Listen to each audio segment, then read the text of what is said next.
Today is the day that we take our new charger in use. It's the Imars D300. As you can see, we can use it on multiple input voltages. We are using AC, so we have 300 watts, and it can be used 2S to 6S. Let's unbox this one and see what it is.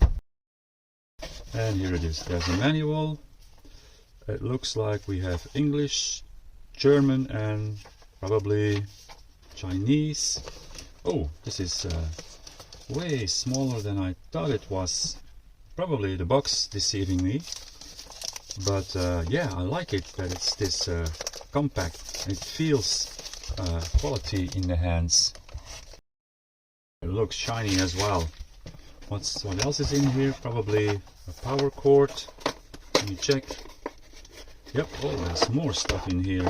Wow, a lot of things. So, let's just see what we have over here.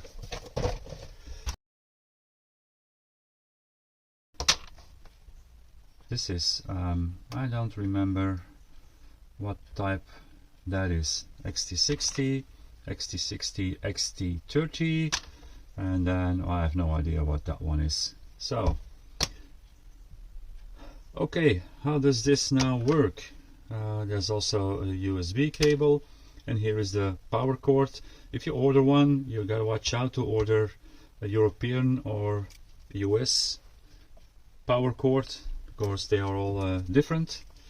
I can do two things. I can plug it in and see how intuitive it is, or I can read the manual first. Now let me see. It's a 2-channel. We have channel A, channel B. Here's our balancing ports. We have a USB port, AC input, DC input. So this means I can use this charger to charge my small batteries like the 450s or 650s. If I take a big like 5000 milliamp 3S battery with me, probably. Okay, there's buttons. Let's just plug it in and see what happens. I can't do this wrong. Nope. Okay, there is a free power socket over here. Here we are. Wow, that was a fan. And this is in Chinese. Oh boy. I'm gonna need to find how to set this in, yeah, English or German. Don't really care. Now you probably have to plug this in here. This is interesting because I have a few XT30 batteries, but then yeah, I don't have these. I run XT60s, but lucky enough I still have one of these, a splitter with a boat. And then we have our own balancing ports, which we can plug in, I think. Yeah, which is a little bit easier to use than batteries straight in there. Oh yeah, wait a second. I don't really have to do that.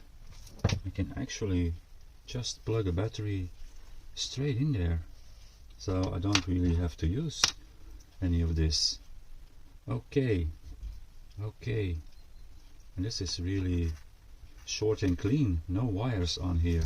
Now I'm gonna have to find a way to get this out of Chinese mode.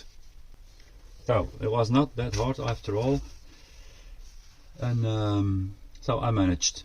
It was really simple. If you follow the manual, it was actually easy to get it in English. And now we want to charge a battery.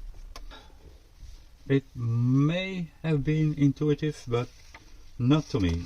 I had to read a few of the pages. The buttons are clear, so no issues there. And I managed to start charging a 3S battery of 450. Now, I started it at 0.9 amps, the charging rate.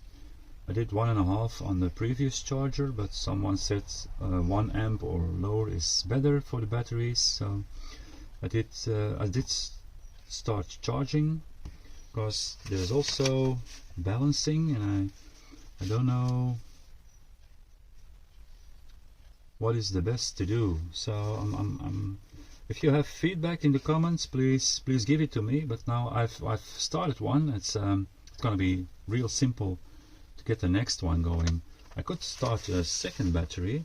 I don't hear anything, so I'm just gonna keep charging these ones because we are ready to test a new vehicle on the rocks. I'm gonna keep them charging because we are can I move this further backwards? So that's nice, it's out of the way now. I have no idea. There's probably there's a USB cable. There probably is going to be some kind of updating possible. Firmware update, yeah. If it works, I'm not going to do that. What are we going to test, you ask? Well, it's this guy. We made some kind of an effort to build a comp truck, and this is, let's say, version 3 probably of that truck, because it's been completely apart and back together 3 times now. The comp truck needs to be, it's a Sporty, needs to be within the 317 millimeter wheelbase compressed.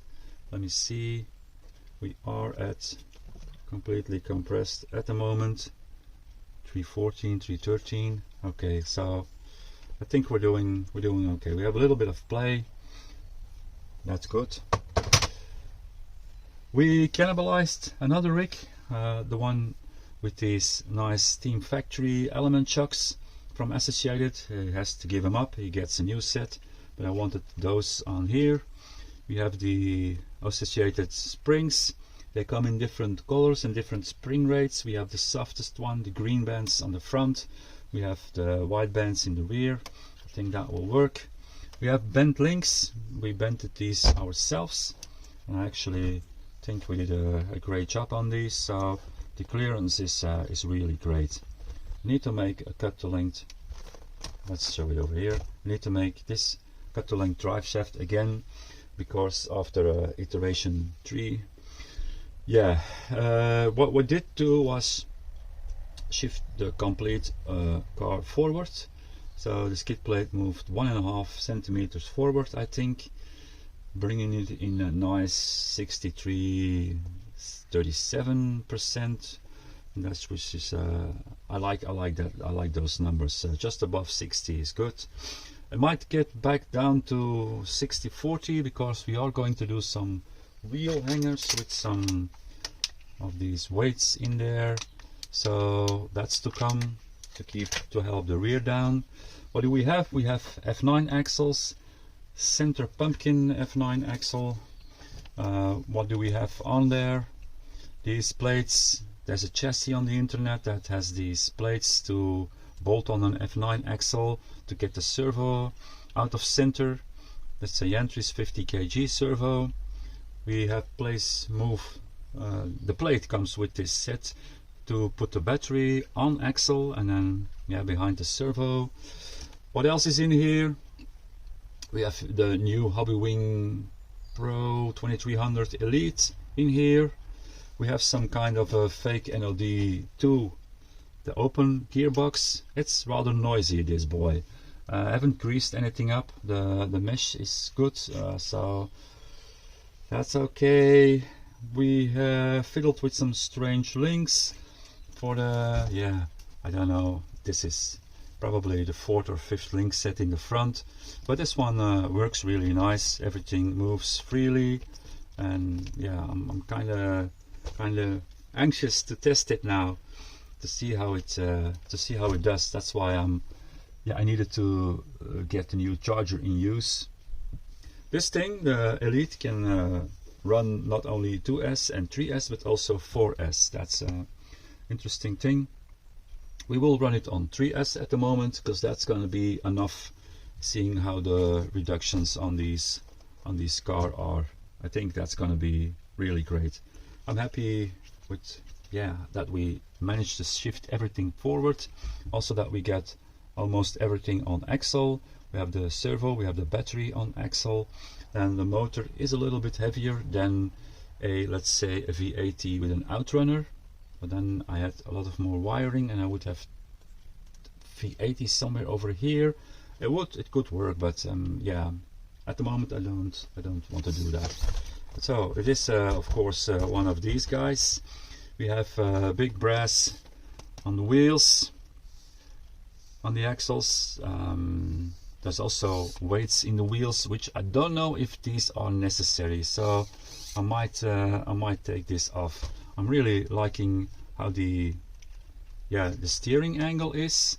I think we have over 50, close to 55%, and nothing is touching anywhere, so I'm free. The links are okay. We are going to try them first time on these bullies from RC 4-wheel drive in the X2 SS. There's a body, of course, which needs some painting. It's this what is it, ReVolt from Traxxas. It's a small body. This is within the regulations of this Sporty build, so it's a strange look, but yeah, it fits really nice on. So yeah, just trying to kill some time while the battery is loading.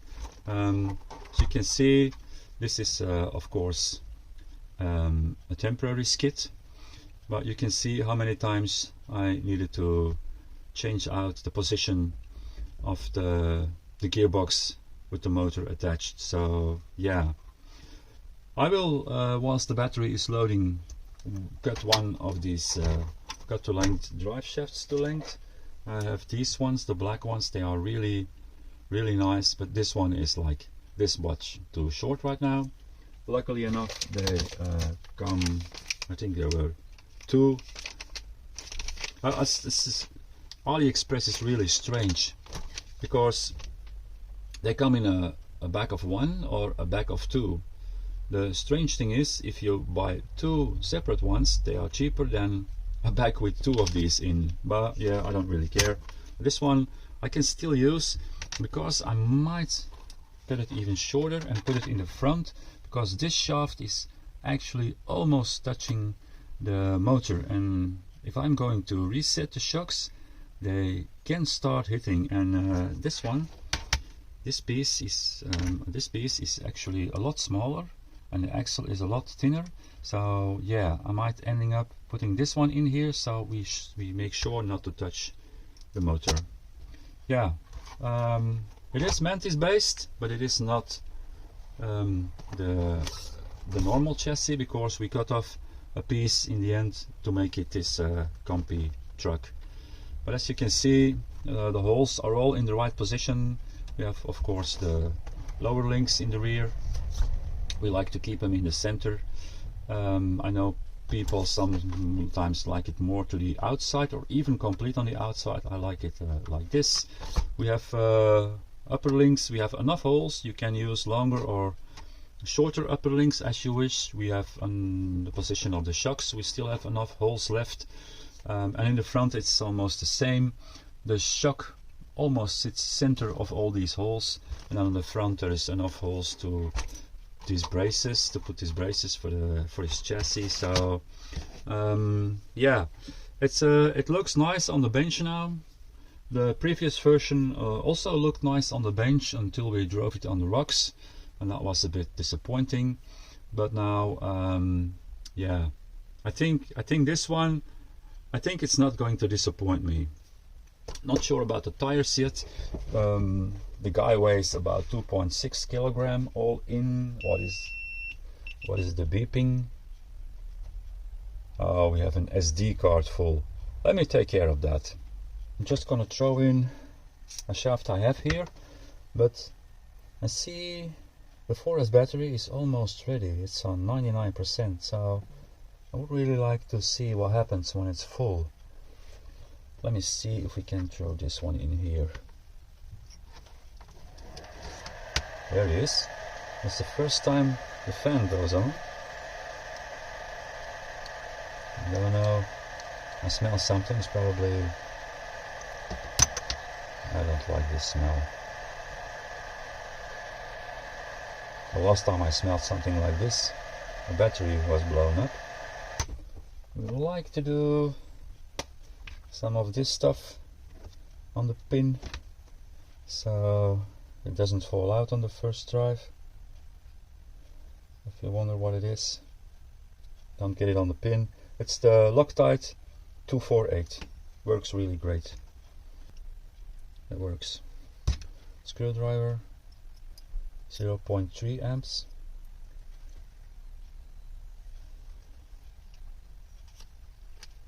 Okay, this one in.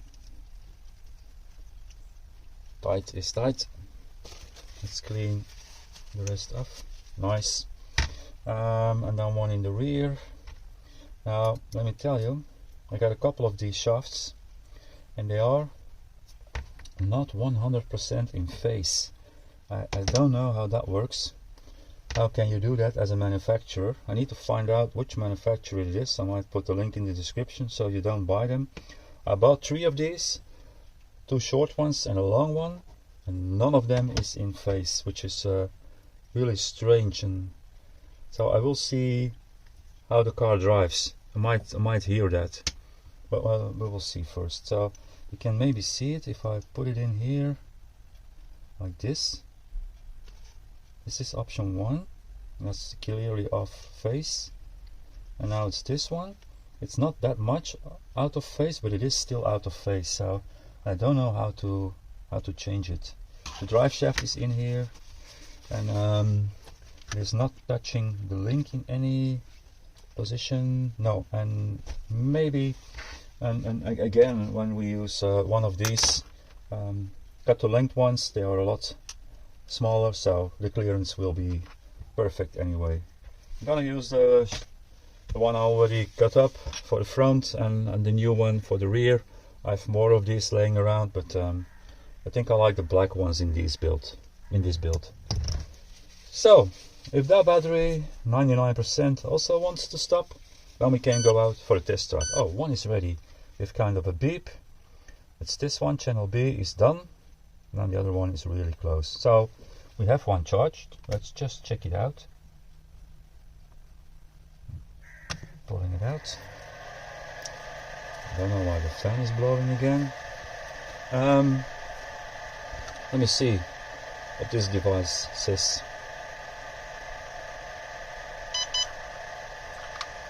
Okay, we have almost the same readings. I don't know if the camera shows it.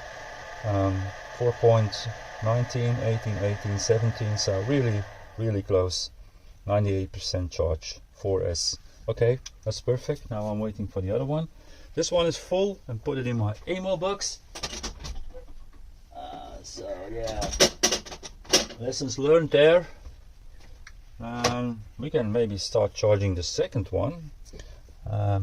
Seeing how easy that was. Is it like this? Yes. Okay. And then this one over here. Is it like this? No, I must have done something wrong. It's more to the right. I might want to use the external ports. Channel A, channel B. Okay, so now we can enter. We want to start charging, yes. Start task, it's a 4S. Charging. The cells are really close again. 200, 199, 198, so it seems to do a great job. The screen is really bright and I can read it from a far distance without my glasses, so yeah, that's nice. It seems to do the job really. Up till now, yeah, it's Team ReVolt approved, but we will get back on that one.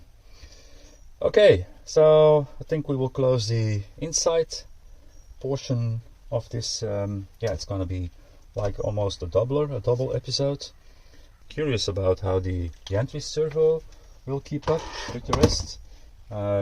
Put the BAC on 8.4 volts, so it should be good. It says 0.07 seconds. That is on 8.4 volt. So let's check how that works. Now this one is also almost ready, and then we are ready to go out. Okay, enough in here. we will meet outside on the rocks. So here we are outside. It's still lovely weather in Belgium. I think we have 15 degrees. And let's see if we can do something interesting with this car on the rocks right now. We have a lot of overdrive or underdrive, as you want to call it. It's 34%. We of course have great tires, which should do everything. Inserts are good. I can already hear the camming of the drive shafts. So we will need to change them out. And we will need to find if there is a way to fix these, because yeah, you can already hear it.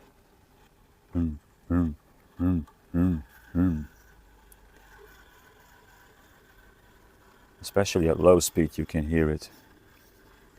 So let's see if we did some things right, like the spring rate, for example. General setup. Oh, let's try to keep it in frame. It's a different controller and it's a different camera. Cell phone mount. Wow. Yeah, the rear is really light, and I think I really need to use these weight hangers to get some weight in there. Whoa. Can we save him now? That's really okay. He's putting his rear down. I like that. Okay, turn in. Need to put that rear down. He put it down. Let's see, how far are we pushing to the outside? We have a lot of overdrive. That's a real high. But it also sits really nice back down. So the weight transfer is, thinking it's not too bad. Looking at the rear shocks doing their job. Yeah, you can hear it. The shocks, the shafts, they are both out of phase. So let's see how this thing pulls this line. Yeah, kind of effortless, but I don't know if it's this thing or the tires. The brake over. Let me see. There's enough. There's a lot. There's no problem with this guy. Yeah, looks nice. I was debating on putting the shocks in one hole lower, so we had a tiny bit more clearance, but I don't think it's necessary. I think I prefer CG over brake over. Well, that is then a lower CG, of course. Alright. Campy trucks need to do campy stuff, so let's take on Ledgy and all the different ledges. Okay, I think this time, except for the camming of the drive shafts, we landed on something good. I was debating on going on to even a higher overdrive rate, but I think this is really nice. And I need to see how the rear springs are doing when going on a real climb, going real vertical, because they need to support. They need to give more support. Steering looks good. So the servo is not overwhelmed at the moment. He's taking a really strange line. Okay, he's putting the rear down. The camming is really annoying. Steepest climb from the beginning. And the rig can be capable, but it still has some awesome tires and inserts. So I'm having a hard time separating what is what. And now it was out of frame. I need to get used to this new camera mounting position. So let's go to the drop and see what it does over there. Because this is a center pumpkins fake F9 Capra axles, and I don't know if that's hindering or helping, but anyway, let's just see. Servo is doing really nice at the moment. Okay, a little bit more over here, and then let's just go into the drop and see that pumpkin is not where I want it to be.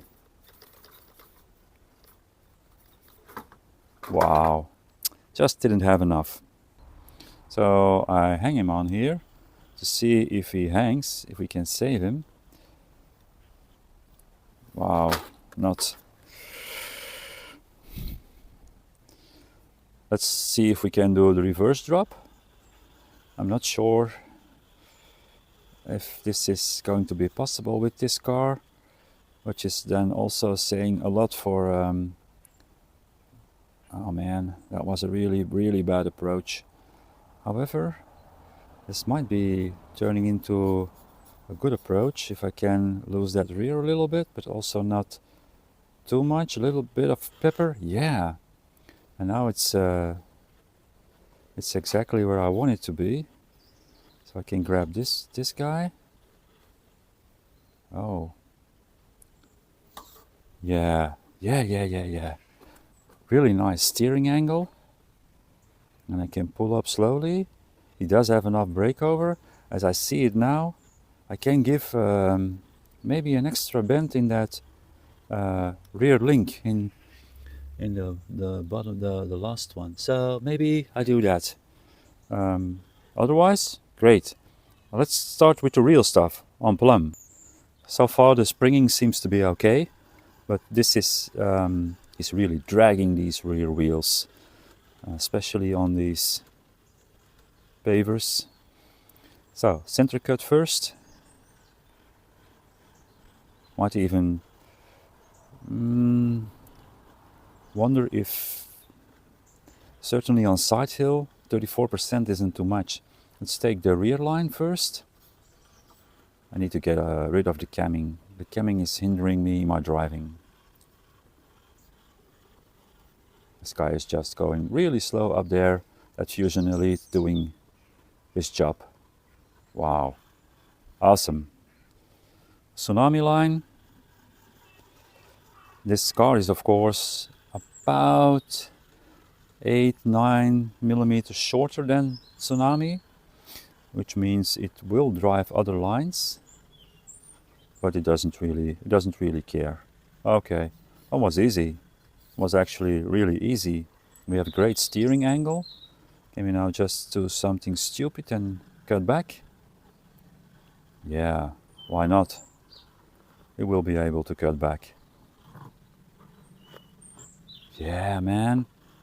This thing is doing crazy good. The flex is okay, shocks are doing good. I think the rear springing is exactly where I want it to be. So this is a steep climb. They are not completely compressed, so that's good. That's good. And the front isn't unloading too much, or is this completely unloaded? So what does it do if we drive? Yeah, it starts working again. So it looks cool. I think I got the pinion mesh better this time because the gearbox is a lot quieter. What are we doing now? Yeah, we want to go completely right hand side. Let's see on this this amount of overdrive. Oh, that's crazy. As if there is no steep climb. Let me check the shocks. This one is almost compressed. This one is completely compressed, and then the fronts are as good as unloaded. So let's now turn into this side and see how we can do this kind of shenanigans. Yeah, I think I like the 34% more than I hate it. Oh, okay. So this is what happened. That just jumped out. One might argue that rod end is working as a servo saver, which is also not a bad thing to have, but maybe I need to drive this guy in a different line. Now I'm really active, which is not necessary. In here, and then already cut back over here. Now we are doing. I never had a car take this line, and this meaning I think the springing is really on point. The shocks and the springs are really great. We are I think we were 80 degrees without him tumbling backwards. As of course these awesome RC 4-wheel drive bully tires making this possible. Well, yeah. This is really great stuff. The things I can do with this car are more extreme than I had anything do before, despite the shorter wheelbase. This thing is, yeah, it's next level. For me, this is next level. So it's just a set of old axles, which I really completely took apart and shimmed out. Great. There's no noise from the axles. I need to do something about that. Yeah, kind of servo saver horn, of course. But then again, it does save me. Now, I might do some camping with this, and then I do not want this to happen, of course. Let's end up on Slick Rock. Yeah, Slick Rock with these tires. Might come back with another set of tires, because I would really love to see if the J-Concept rock bumps, but I don't think I think they are going to be too big for this car. A 575. As I see how much clearance I have now, I will measure up how wide we are at the moment, because I think we are actually rather narrow. Yeah, just take the line you want. Now, this is a descending line, and I don't think, yeah, we did the corkscrew, but didn't really do much descending. So I want to see, we are completely compressed on the front. The rear is not taking over, not tumbling over. That engine is really, really smooth, helping you drive. This requires little to no finger input to drive this line. That's really nice. So it's a good feedback from the trigger, this engine. Okay, maybe we're gonna land on the thumbnail spot per usual. Yeah, man. Wow, really happy. Okay, so this was a heavy journey, but I learned a lot. I learned a lot about link lengths and on geometry. So for the Mantises I'm building at the moment, there's gonna be benefits. They're gonna be really fast now. I need to see how wide he is, and I need to see what the difference is between front and rear. Yeah, I'm also debating on leaving the heavy front weights on the wheels. I might pull these out, and then some weight hangers in the rear, and then I think we're gonna be real fine. So, okay, no more to say on this one. It's kind of being a double episode, or maybe Mr. Editor will split it up. I don't know how he's going to do that, but yeah. Thanks for watching, and see you on the next one. Bye. And then on the meantime, in here, these two boys are ready. So yeah, I think I'm really happy with how this thing works. Let me see. Channel A, 4.19, 4.191 on all three. Channel B, 4.17, 1123. They are, yeah, this thing's really working very nice. I'm really happy with the investment. Okay, see you all later. Bye.